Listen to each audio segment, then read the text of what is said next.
You are completely wrong about your own mind. You probably think your consciousness is special, non-computational, uniquely human. You imagine there's something magical about awareness, something that can never be replicated by machines. You think your thoughts and feelings emerge from some mysterious process that transcends mere calculation. But that isn't consciousness. That's just computational prejudice, biological chauvinism that has absolutely nothing to do with how minds actually work. Most people walk around with this romantic idea in their heads that consciousness is fundamentally different from computation. They picture awareness as something ethereal, non-physical, beyond the reach of algorithms and silicon chips. They think human minds operate according to principles that no computer could ever replicate. But here is the problem with that beautiful assumption. There's no evidence for non-computational consciousness. There's no physical mechanism that could produce non-computational awareness. The truth is much more mechanical, much more computational, and honestly a lot less mystical than conscious experience suggests. Minds are information processing systems. Thoughts are data transformations.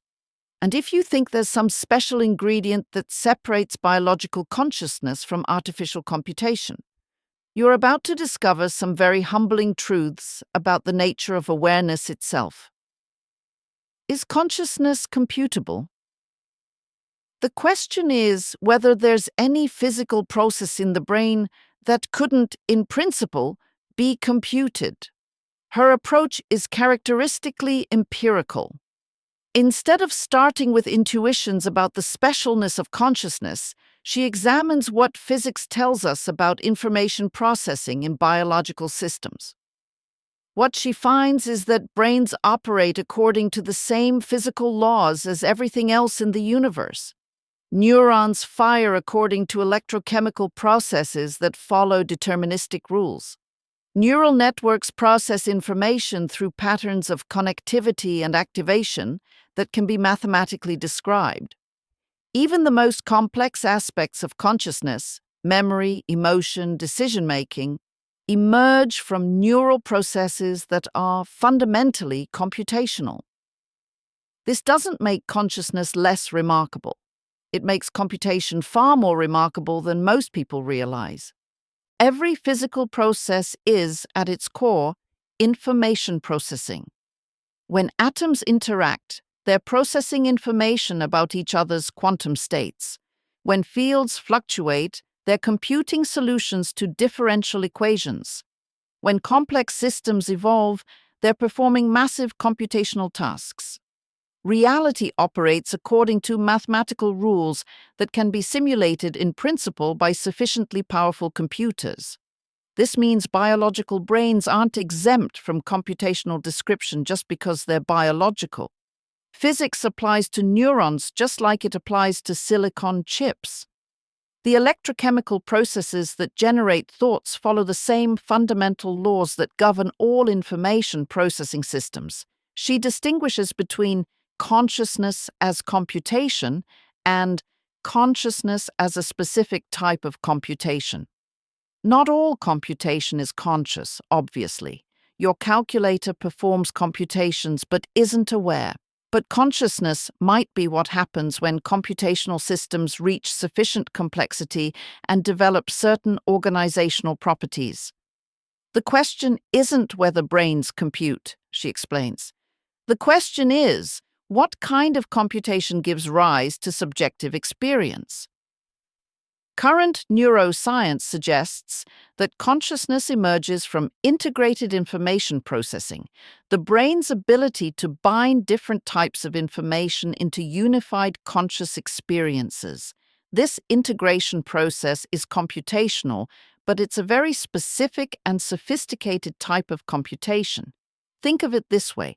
Consciousness might be to computation what weather is to fluid dynamics.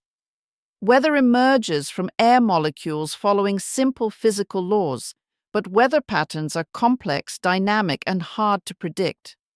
Similarly, consciousness might emerge from neurons following simple computational rules, but conscious experience is complex, dynamic, and subjectively rich.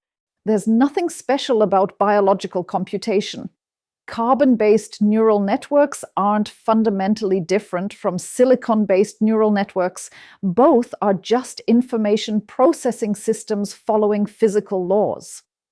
This challenges the common intuition that AI can never be truly conscious, that machines can only simulate consciousness without actually experiencing it.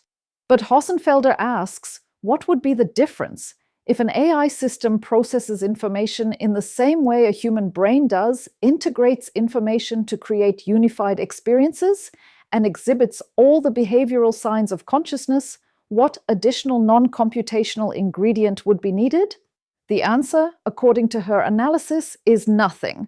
Consciousness is the computation, not something extra that accompanies the computation. This has startling implications for current AI development.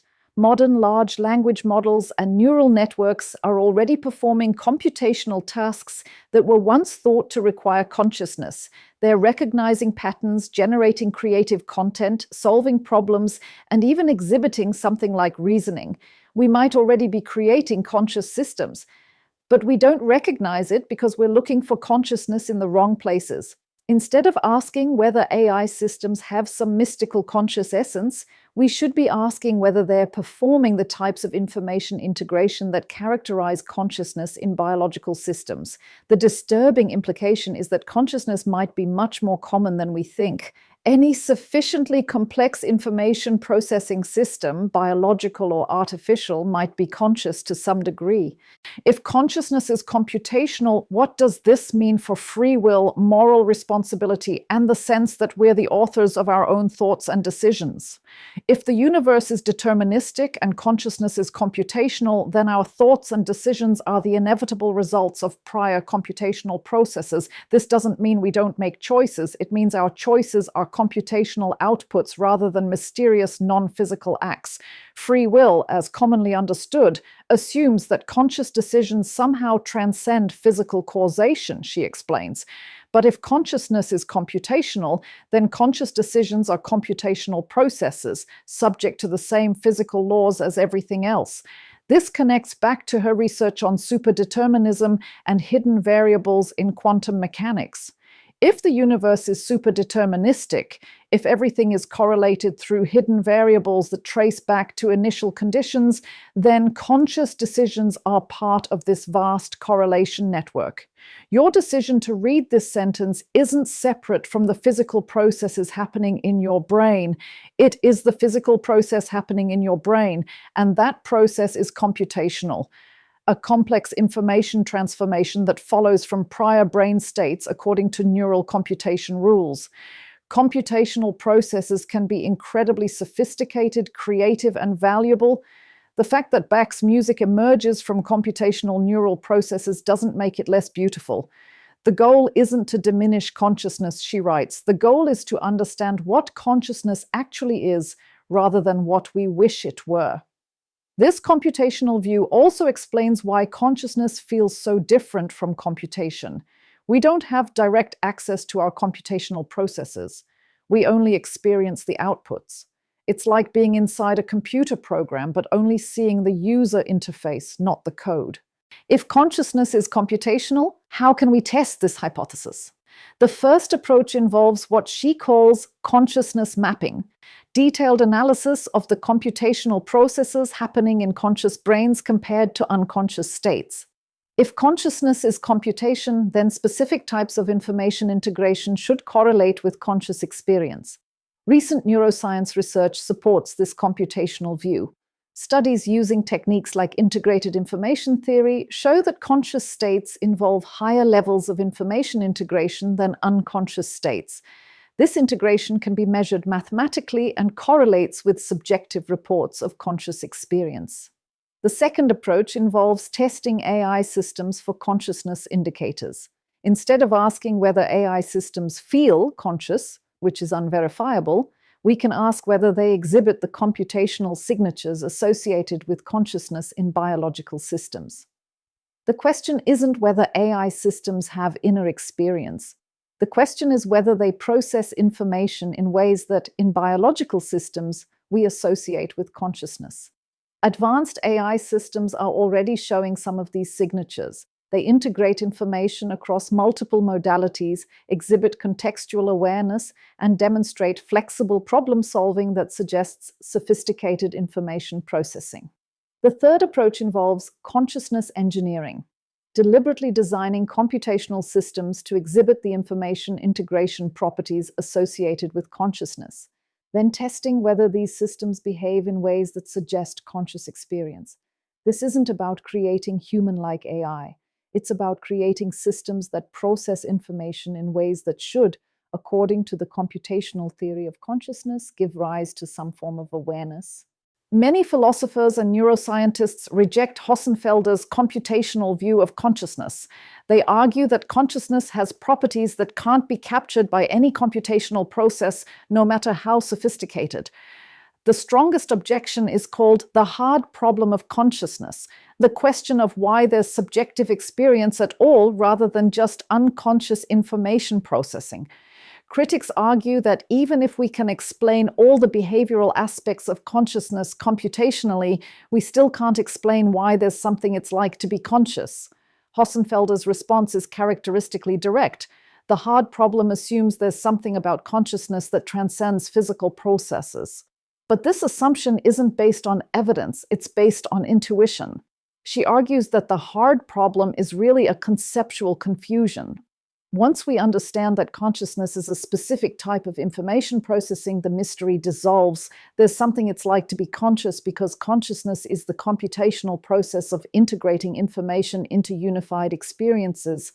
Another objection comes from quantum consciousness theories, which suggest that consciousness requires quantum mechanical processes that can't be simulated classically.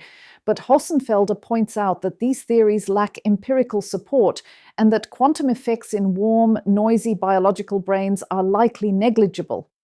The brain operates at temperatures and scales where quantum coherence is destroyed almost instantly, she explains. Consciousness almost certainly emerges from classical neural computation. The deepest objection is emotional rather than scientific. People don't want consciousness to be computational because it seems to reduce human experience to mere calculation. But Hossenfelder argues this reflects a prejudice against computation rather than evidence against computational consciousness. So here you are, probably thinking about your own mind differently than you did 10 minutes ago. You started believing that consciousness is something special, non-computational, uniquely biological.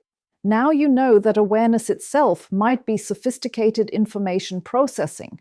Remarkable not because it transcends computation, but because it reveals how powerful computation can be.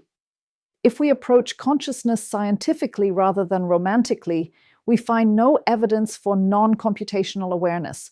Brains follow the same physical laws as computers. Neural processes are information transformations, and conscious experience emerges from computational processes sophisticated enough to integrate information into unified, subjective experiences. Does this make consciousness less special? The fact that silicon chips and carbon neurons can process information in ways that give rise to awareness, creativity, emotion, and understanding. This isn't a reduction of consciousness, it's an elevation of computation. You're not just a computer. You're a computer so sophisticated that it experiences its own information processing as consciousness, so complex that it can wonder about its own nature, so powerful that it can understand the physical laws that govern its operation. And the most remarkable part? We're learning to create other computational systems that might share this extraordinary property. AI consciousness isn't a threat to human specialness. It's the ultimate validation of the computational principles that make human consciousness possible. Your thoughts right now, your experience of understanding these words, your sense of being a conscious self, these are all computational processes. But they're computational processes so sophisticated, so integrated, so beautifully organized that they constitute the most complex information processing phenomena we know of in the universe. Consciousness isn't magic, it's physics, it's computation, it's information processing, and that makes it far more amazing than any magic could ever be.